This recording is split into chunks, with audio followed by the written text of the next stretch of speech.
व वाचनाचा नवीन उपक्रम चालू केलेला आहे। त्याचं पहिलं पुष्प आज आहे। मी सौ स्नेहल नरेंद्र फडके। मी आज सोनचाफ्याची फुलं हे कथासंग्रह डॉक्टर सौ धनश्री लेले यांनी लिहिलेला आहे। त्यांच्या आयुष्यामध्ये लहानपणापासून त्यांना जे अनुभव आले तर त्याच्या अनुषंगाने त्यांनी ह्या कथा लिहिलेल्या आहेत। मी त्यातली पहिली कथा निवडली आहे, दिवे लागले रे। संध्याकाळी नेहमीप्रमाणे देवापाशी दिवा लावत होते। एकदम मनात विचार आला, स्वयंपाकघरातील ट्यूबलाईट लागलेली आहे, हॉलमधलं झुंबर उजळलेलं आहे, देवघरातला पांढरा शुभ्र दिवा लावलेला, इतका लख प्रकाश सगळीकडे असताना रोज संध्याकाळी ते आपण छोटंसं निरंजन लावतो। या एवढ्या मोठ्या प्रकाशात त्या उजळलेल्या ज्योतीचा प्रकाश तो किती, पण तरीही न चुकता दिवा लावतो आपण। संस्कार, सवय नक्कीच कळायला लागल्यापासून संध्याकाळी हातपाय धुवून देवाला नमस्कार, मोठ्यानं नमस्कार, रामरक्षा हे संस्कार त्या दीपज्योतीच्या साक्षीनेच घडले। मग हळूहळू त्याची सवय लागली। ती इवलीची दीपकळी संध्याकाळी देवाशी दिसली नाही तर मन बेचैन होतं। बाकी सगळ्या दिव्यांचा प्रकाश निस्तेज वाटायला लागतो। जैसी दीपकलिका धाकुटी परी बहु तेजाने प्रकटी। त्या इंग्ल्याच्या ज्योतीला दीपकलिका म्हणणाऱ्या माऊलींच्या शब्दात अशा दीपकलिका उजळलेल्या असतात। ट्यूबलाईट्स, झुमरं, दिव्यांची माळ सगळे प्रकाश देणारे दिवे असले तरी ही दीपज्योत उजळली की ते सारे निर्जीव वाटायला लागतात, कारण ही ज्योत सजीव सचेतन वाटते। त्यातली कापसाची वात, तेल या साऱ्याने तिला ते सजीवत्व प्राप्त होतं। तिच्या थरथरण्यात मनाची थरथर जाणवते। तिच्या स्थिर उजळण्यात मनाची स्थितप्रज्ञता, स्थिरता प्रतिबिंबित होते। तिच्या स्वच्छ सुंदर तेजात मनाची निष्कपटता जाणवते। तिचा तो वरचा सुंदर सोनसळी रंग उत्साहाचा, चैतन्याचा वाटतो, तर तळाशी ती हलकीशी निळ्या रंगाची झाक आभाळाच्या विशालतेची वाटते। साऱ्याला व्याकून टाकणाऱ्या आभाळासारखीच ही ज्योती, तिचा प्रकाश। या आता एक पुढे गोष्ट आहे छान। एका राजाला 3 मुलगे होते। राज्य कोणाकडे सुपूर्त करायचं यासाठी परीक्षा घ्यायचे ठरवलं राजाने। तिघांना सांगितलं, तुमचा एवढा मोठा महाल तुम्ही कुठल्याही एकाच प्रकारच्या वस्तूने भरून दाखवा। मोठ्या मुलाने काय केलं, धान्यांची पोठारं रिकामी करून ते धान्य स्वतःच्या महालात आणलं आणि धान्याने आपला महाल भरून टाकला।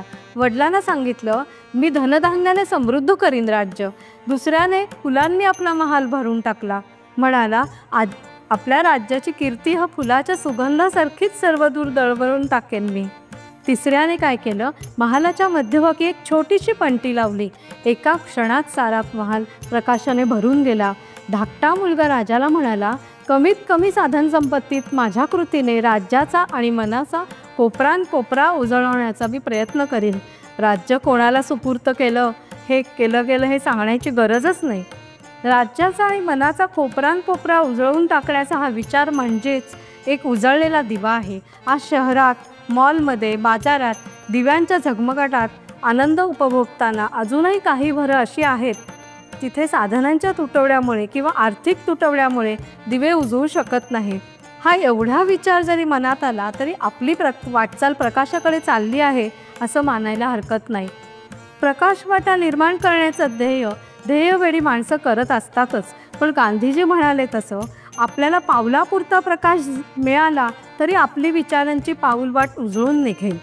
एकदा काय होतं, एकदा एक वृद्ध आंधळा माणूस रात्री पायवाटेने एका गावातून दुसऱ्या गावात निघाला होता। त्याने हातात प्रकाशमान कंदील घेतला होता। समोरून एक तरुण येत होता। या वृद्ध माणसाचं अंदाज घेत चालणं बघून तरुण थांबला।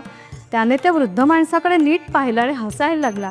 म्हणाला, बाबा कमाल आहे तुमची, अहो तुम्ही स्वतः अंध आहात, मग हाताचा कंदील कशाला घेतलाय, त्याचा काय उपयोग?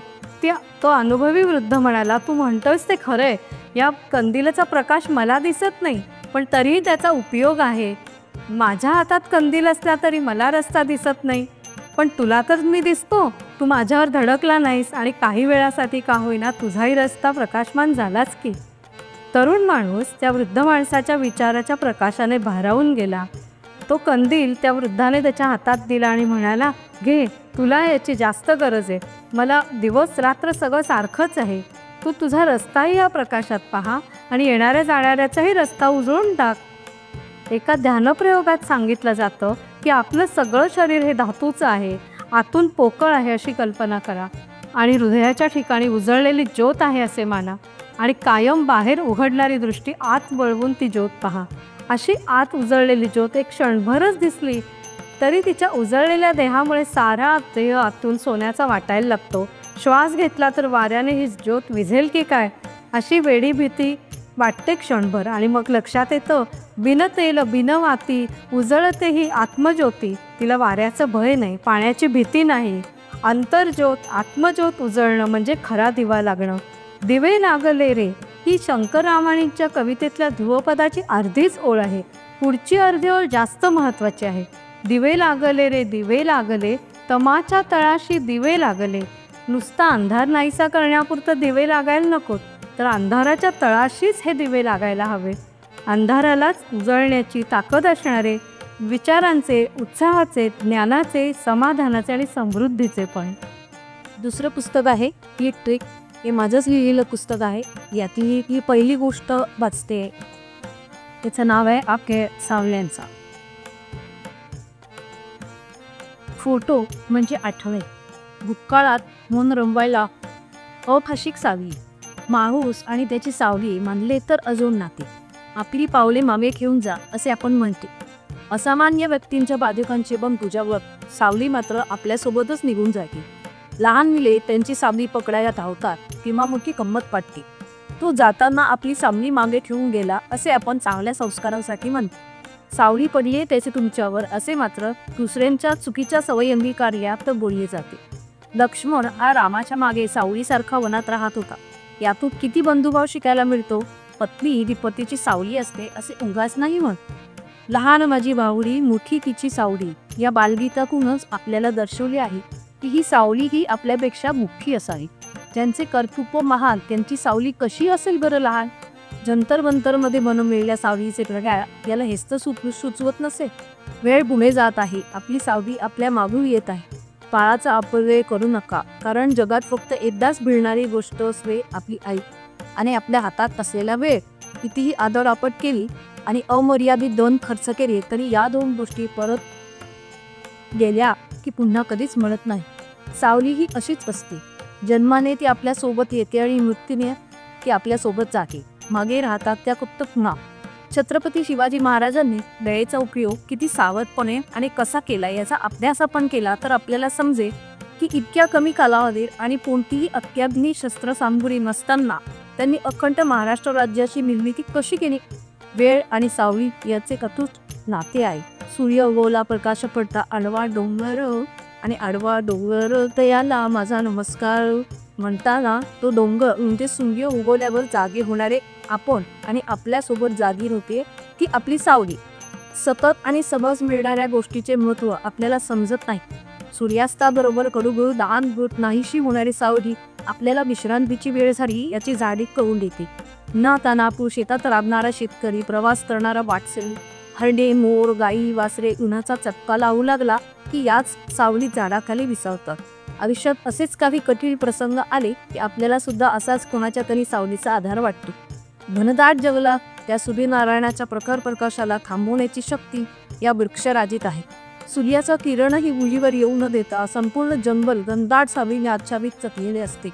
अशा वनातून प्रवास करणे किती सौख्यानंदात नेणारे असते ते त्या सावलीत गेल्यावरच समजते. आपल्या वडीलधाऱ्या माणसांचे आणि परमेश्वराचे कृपाचक्र जितके मोठे तितकी त्यांची सावली मोठी. म्हणजेच आपले जीवन अधिक सुखी. सावलीत निवांत वडाच्या किंवा पिंपळाच्या पारावर बसण्याचा आनंदच काही ओढ आहे. वड आणि पिंपळाच्या झाडाखाली पार असते, कारण दिवसा सुद्धा आणि रात्री सुद्धा ही झाडे प्राणवायू वातावरणात सोडत असतात. त्यासाठीच तपश्चर्या करणाऱ्यांनी आसनस्थ होण्यासाठी याच महान वृक्षांची निवड केलेली असतात. आपण सावलीत आलो की निवांत हो, पण ही सावली मात्र त्या अन्नामुळेच पडत असते. मूठ आणि सावली या एकाच नाण्याच्या बाजू आहेत.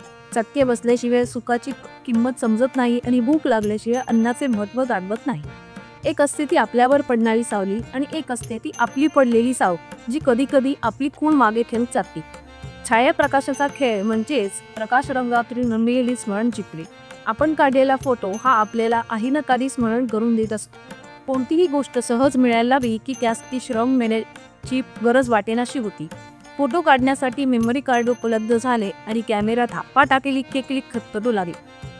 भारंभार फोटो काढणे सोपे असते, पण तेवढे फोटो बघण्यासाठी आपल्याला वेळ आहे का? इतके फोटो खरंच बघण्यासारखे असतात का? मग विनाकारण आपण सतत तशाचे ना तशाचे फोटो काढतच असतो का? आणि कशासाठी हे त्या फोटो काढणाऱ्याला आणि काढून घेणाऱ्यालाच आपण विचारले पाहिजे. फोटो काढण्यासाठी ब्रह्मंदम गोनीमध्ये तिसरा डोळा आला आणि तो सहस्त्राक्षी झाला. परमेश्वर आपल्याला प्रिय आहे म्हणून घरातील भिंतीवरून आपण त्यांचे कुप लावत नाही, की त्या व्यवहारातच असतो आणि म्हणूनच त्या स्थानाला महत्त्व असते. कोणत्याही गोष्टीची उपलब्धता आणि उत्पादन अतिप्रमाणात वाढली की त्याचे महत्त्व आणि किंमत कमी होत असते. हा अलिखित नियम आहे. कधीतरी स्टुडिओ किंवा लग्न समारंभात आपला काढलेला फोटो पुन्हा पुन्हा बघण्यात मजा वाटत असते. सतत आपले फोटो सोशल मीडियावर कोसळत असल्यामुळे नकळत आपण आपलीच किंमत कमी करून घेत असतो का? आपण सहज उपलब्ध आहोत म्हणजेच आपण रिकामतेकडे आहोत असा त्याचा अर्थ होतो का? आपल्याकडे फुकट घालवण्यासाठी भरपूर वेळ आहे असे दिसून येते. त्यासाठीच वेळ, प्रकाश आणि सावली यांची गोष्ट सांगितली. फोटो काढून त्यात तोडमोडी करण्यापेक्षा काही ट्रिक करून क्लिक असे करावे की त्यांच्या गमती जमती या ट्रिपमध्ये सांगणार आहे. 12 तासांचा प्रवास आणि 12 तासांची रात्र अशी विभागणी असलेला आपला देश फोटोग्राफीसाठी जगात सर्वोत्तम वातावरण असलेला आहे. 180 डिग्रीतून फिरणारा प्रकाश, त्याचा स्रोत एकच, आपले सूर्यनारायण आणि प्रकाश हा त्यांचा कर म्हणून रविकर, प्रकाश एक म्हणून सावली की पत्र. रात्रीच्या क्रिकेट खेळात चारी बाजूनी प्रकाश झोप घेत असतो म्हणूनच आपल्याला खेळाडूंच्या 4 सावल्या दिसतात. हे विचित्र वाटत असते. सावली पडली नाही तरी चालणार नाही आणि एकापेक्षा अधिक दिसले तरी पण योग्य नाही. निशाचर म्हणतो ते त्यासाठीच की त्याला सावलीच नसते. आपल्यावरून प्रकाश फिरवत असताना योग्य वेळ, विशिष्ट कॅमेरा अँकर आणि परफेक्ट इमेजिंग केली की सावल्यांची फोटोग्राफी करताना खूपच मजा येते. सावली ही कशाचीही असली तरी फोटो काढताना त्या सावली मागे दडलेला अर्थ त्यात उमगडला पाहिजे. वृक्षावर पडलेली प्रेमिकांची सावली ही वेळी फोटोग्राफी करताना मला संसार वृक्षाची कल्पना होती. तर वाईल्डलाईफ फोटोग्राफी करताना जीपची सावली हा पुढील वाईल्डलाईफ फोटोग्राफी कोर्सच्या प्रसिद्धीसाठी एक वेगळे सूचक पोस्टर होती. वेक्सपासून बनवलेल्या प्रोडक्ट फोटोग्राफी करताना पगड्यांवर विशिष्ट विजेचा उपयोग करून सौम्य वातावरणात त्यांची सावली त्यांना जिवंत करत उमटली. मला विवाह समारंभाची फोटोग्राफी करताना मधूच्या हातांची सावली तिला एक वेगळाच आयाम देत झाली.